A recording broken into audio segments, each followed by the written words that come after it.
വയനാട് പയ്യാമ്പള്ളിയിൽ വനവാസി യുവാവിനെ വലിച്ചിഴച്ച സംഭവത്തിൽ 2 പേരെ അറസ്റ്റ് ചെയ്ത പോലീസ്. കണിയാമ്പറ്റ പച്ചിലക്കാട് സ്വദേശികളായ ഹർഷീദ്, അഭിരാം എന്നിവരെയാണ് മാനന്തവാടി പോലീസ് അറസ്റ്റ് ചെയ്തത്.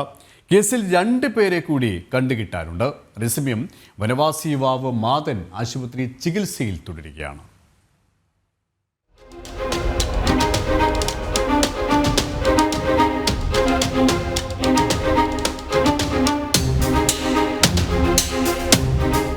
അന്വേഷണം പോലീസ് ഇതര ജില്ലകളിലേക്കും വ്യാപിപ്പിക്കുന്നതിനിടയ്ക്കാണ് 2 പേരെ അറസ്റ്റ് ചെയ്തത്.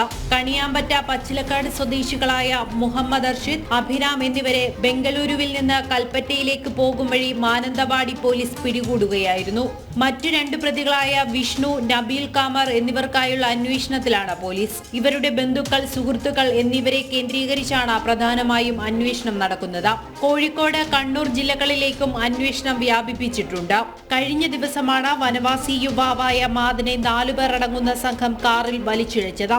കൂടൽക്കടവ് ചെക്ക് ഡാം കാണാനെത്തിയ ഇരുകൂട്ടർ തമ്മിലുണ്ടായ വാക്കേറ്റം തടയാനെത്തവെയാണ് സംഭവം. കുറ്റിപ്പുറം രജിസ്ട്രേഷനിലുള്ള സെലേറിയോ വാഹനത്തിലെത്തിയ യുവാക്കളാണ് മാതനെ റോഡിലൂടെ വലിച്ചിഴച്ചത്.